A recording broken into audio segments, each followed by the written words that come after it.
Hi everyone, and welcome back to the Franchise Radio. Today we are welcoming a new person. We start with Joy Tabet. Hello, Hello, how are you doing? I'm doing great. How about you? Thanks, me too. And Mrs. Taylor. Hello, nice to see you again. Yes. And we start for the beginning with the breaking news of Lola.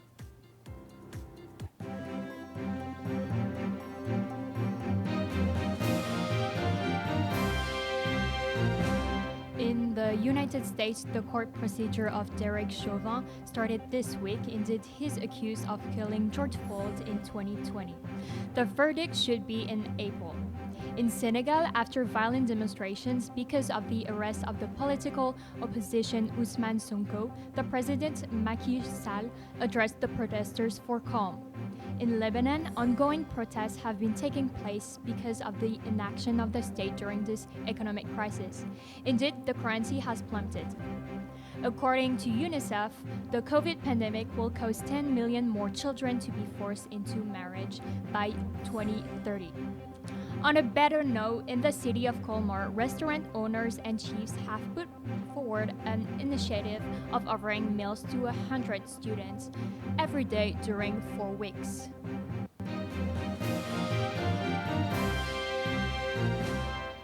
Thank you very much, Lola. And we continue with Iliana and her two special guests. And she will talk about Simon and how it is organized. Hello. I'd like to welcome Joy, who is Secretary General of the International French School 2021 Simon Conference, and Miss Taylor, who is the International French School's MUN Coordinator. Welcome. Hello. Hi. So first of all, present yourselves and your roles in the IFS MUN. Okay, hello everyone, I am Joy. I have been a student at the French School of Singapore for 12 years. I am currently serving as the Secretary General for the 16th Simon Conference, and I am Secretary General, so I am doing a role of coordinating, making sure everyone's on top, prepping chairs and delegates, and so I have basically been preparing the entire year with Miss Taylor and Mr. Daly, the conference, and we were looking into how to make it better online. And I've been at the school for donkey's years, 11 years now, and taught some of you when you were little even. But I have to say I'm really delighted to be involved today with Simon 2021.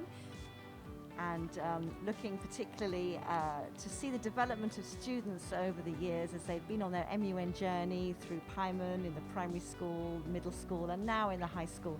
It's a fantastic journey these students have been on, and I have to say Joy and her team have done a fantastic job all year long, working really hard, and we're very excited to see what this next few days will bring.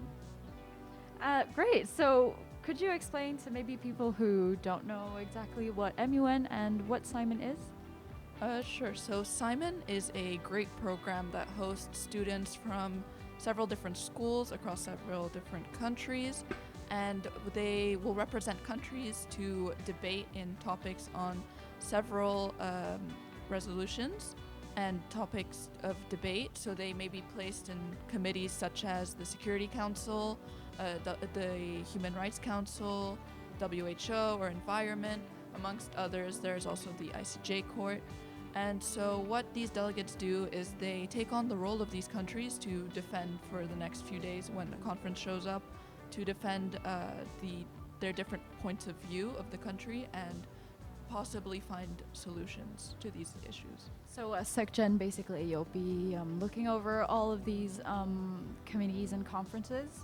Yes, definitely. So I have been running around all morning so far, I can imagine. making sure everything's going smoothly, that the chairs know what they're doing, and Must be a bit stressful. So especially this year with COVID, the whole situation has changed. So I know that Simon usually is hosted in the primary section of the school in real life with schools from all around the world.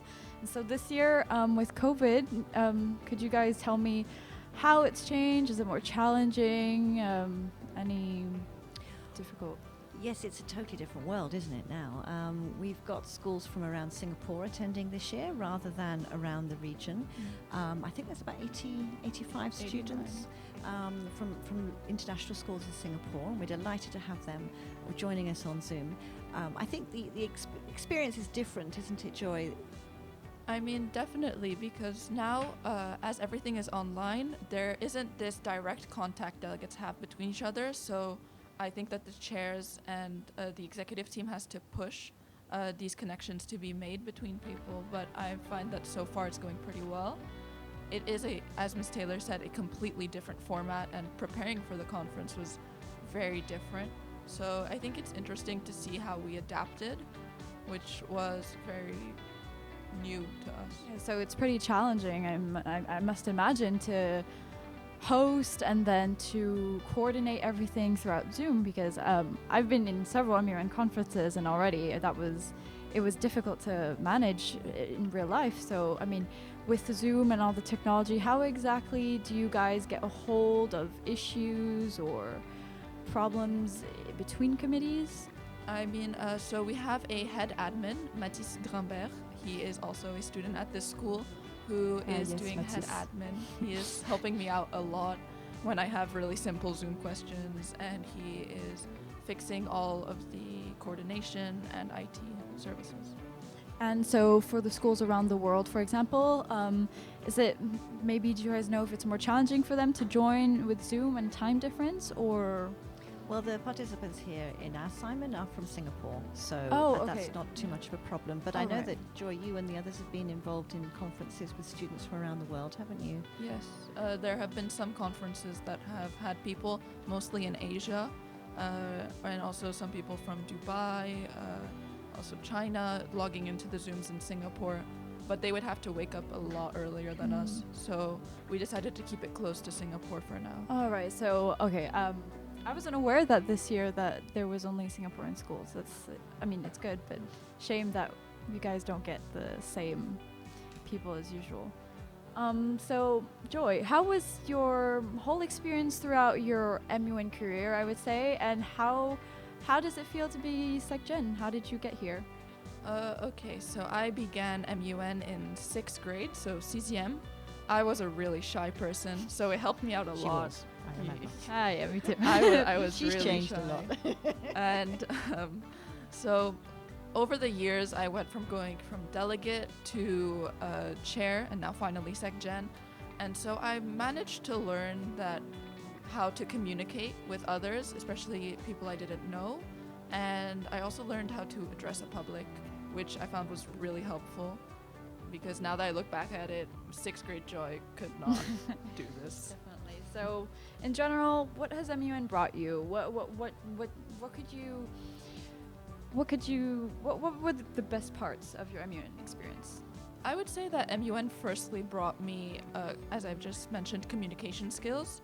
But what it also brought me was a lot of friends from other schools, because you bond in this in these different committees, because there are people who are as motivated as you, and so it taught me how to be more open and how to be how to make more friends and stay interconnected. For example, I currently talk to everyday people that are on the opposite side of the world. And so, for both of you, is there a particular MUN experience that has really struck out to you? Maybe your favorite MUN conference, or maybe your favorite committee to chair? I feel like we might say the same answer. I believe my favorite experience was Thymen The Hague. Yeah, okay. So I personally went on 2 different years, although last year was my favorite as I got to chair at The Hague. And so it was an official UN conference with around 300 delegates per committee. So I was chairing the environment committee, and it was a great experience for me, because you really feel MUN at its core, because everyone else was coming from abroad. So it wasn't just a conference hosting 1,000. We were about 5,000. Yes, I believe. it was a wonderful experience. For a start, it was very cold. Yeah. We all loved the cold. The Hague, yeah. And in The Hague, yes. And I have to say, I was so proud of Joy and all our other delegates who attended to see them participating in that international environment with students all around the world. They did the school proud. And when you have followed students through their education, like I have with all you guys, it is really, you're very privileged as a teacher to follow you on that journey and to see the final result. And then as you go off into the great big world using all these wonderful skills that you've developed through MUN and this sort of project as well with the radio, it's just fantastic. Thank you so much for letting me interview you guys. It was a great pleasure. Thank you. Thank you, Eliana. Thank you very much. It was really interesting and relevant. And we are continuing with a debate about the UN. And the question that we are asking today it is really relevant and efficient to continue have the UN. And so Alexios is starting and he's going to speak about it. What do you think? So hello, Orwell. Indeed, I'm going to just start by bringing a bit of context about the UN. So before the establishment of the United Nations, there was a League of Nations. It was established in the year 1920, and it ceased operations after the Second World War. It, however, didn't manage to prevent the Second World War, and therefore, on 24th of October 1945 was created the United Nations. And recently, the UN has celebrated the 25th anniversary. And so therefore, member countries have pledged, and even more recently, to upgrade the United Nations. And as we can clearly see that on the, when it came to the COVID-19 pandemic, once again, people are still discussing whether the UN is still relevant in the 21st century. And so therefore, I bring the question where you asked, Dorel, is the UN and its co-organization, so the health and the UNICEF, for example, are still efficient and relevant today against issues and world problems. Okay, Joy, as you are a member of the Simon, what do you think about this question? I honestly believe that the UN is a great institution, as we cannot, in my personal opinion, we cannot fight and tackle problems, worldwide problems, without having a necessary cooperation between nations. So this cooperation is very strong, in my opinion, although it's not perfect because there are so many different points of views that you have to take in from different countries. The UN is one of the most relevant, in my opinion, organization that helps tackle these things. For example, I totally agree with you, but I mean, there are times where a lot of people have questioned the United Nations and its co-organizations' relevance and efficiency against today's issues. For example, their involvement in the Rwandan genocide. Could you speak about that, maybe, give your opinion? So I believe that, of course, no institution is perfect, but so there are several critiques against the UN, but I find that you need to also look at the positive side, because at the end of the day, they still manage to solve several issues, and although it might take time, there are always new problems coming up, so they try to adapt themselves the best as possible. Mm-hmm. Okay, Alexios, do you want to say something? I agree with what Joy said. I think in a more and more globalized world, I think it's very important to have a sort of coordinator with everything involving global issues, because I think states individually, they can't solve issues if there is no cooperation between them, because I think, examples, issues such as climate change is something that every country must work on together and tackle this. And I think the UN is a great institution to, be the coordinator and help, assemble all the countries to talk about this issue. Okay, Lola, do you have something to say? I think that the UN is very important in today's world, but I think for the structure, for example, with the, in my opinion, for the Security Council, the permanent members are the winners of the World War II, and so I don't think that in today's world, I think we should include more country. However, it will be more difficult to pass new decisions. But I think, in my opinion, it's important to.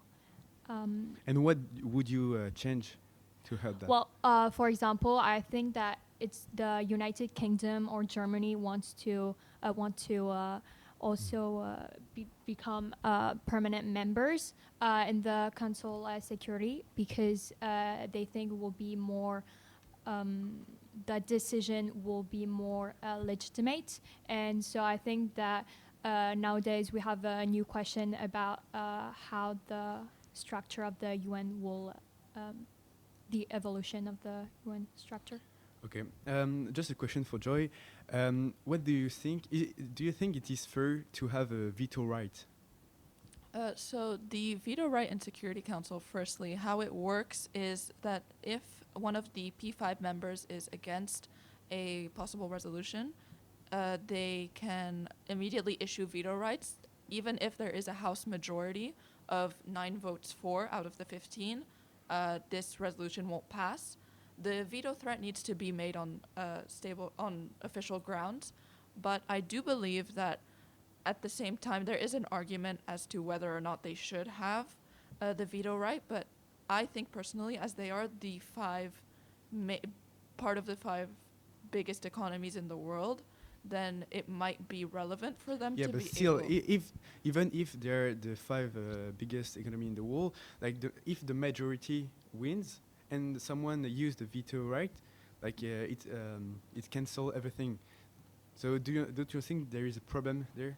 I definitely agree there is a problem, but the main issue with the veto right being taken away, although I am completely for it, is that these nations have influence on others. So they could mention to their alliances not Yeah, but to also follow. there is no African country that has a veto right. That's That is unfair. true, because I believe that Africa's role is growing a lot more in today's world, especially in terms of politics. So having more representation would be a good solution. And of course, I mean, there's definitely been several cases where people have accused one of several P5 members, for example, Russia or China, to have abused of the veto power. Obviously, China and Russia having a sort of deal I can't remember what exactly. So obviously, Russia's veto and China's veto following each other. Isn't that a bit of a, how do I say? It's taking advantage now? It's definitely counter-operative and doesn't really help decisions being made. So an eventual removal of the veto power could be beneficial, but as Lola mentioned, it might take a lot more time in terms of discussions. And obviously, there's been so many. There's been several issues that have been brought up against the UN's peacekeepers. I believe is their name. In French, it's les casques bleus, and their inefficiency against several problems. So, I mean, if anybody has something to say. Well, the intervention when it was Kofi Annan at the head of the UN was there was a big number of intervention, and I think that it was at the time where the UN was the more efficient, in my opinion. However, nowadays the peacekeeper, they don't have a lot of money, and so it's really hard for them because they depend on the countries, so they're dependent on them, and so they can't act like they want to. Jesus, you Yeah, want to I say think something? the peacekeepers were more like a symbol of the whole institution of the UN, and when it comes to actually like going on to Real conflict. a real conflict, exactly, I think it's the countries involved in the UN that send their army, and I think the peacekeepers are just just the symbol of the UN, the whole. Yeah, to say they are there, but they don't do nothing. That's what you're saying. Yeah, in a sort of way. Yeah. So Mr. Yellow, what do you think about this question? Well, I think that the UN has an incredibly important role to play in the world. It has always done, but it's true that it's been questioned for its efficiency. Listen, it's all about diplomacy, isn't it? And the world of diplomacy means that you've got to give countries the way to save face, and you've got to give everyone a chance to make their voice heard. And we don't always like the solutions that are proposed, and we don't like the decisions that are made. But it's very important to allow countries the chance to speak and to give a chance to negotiate. And Winston Churchill very famously said, it's much better to meet jaw to jaw than go to war. And it's true that many conflicts, I believe, have been prevented as a result of the UN's existence.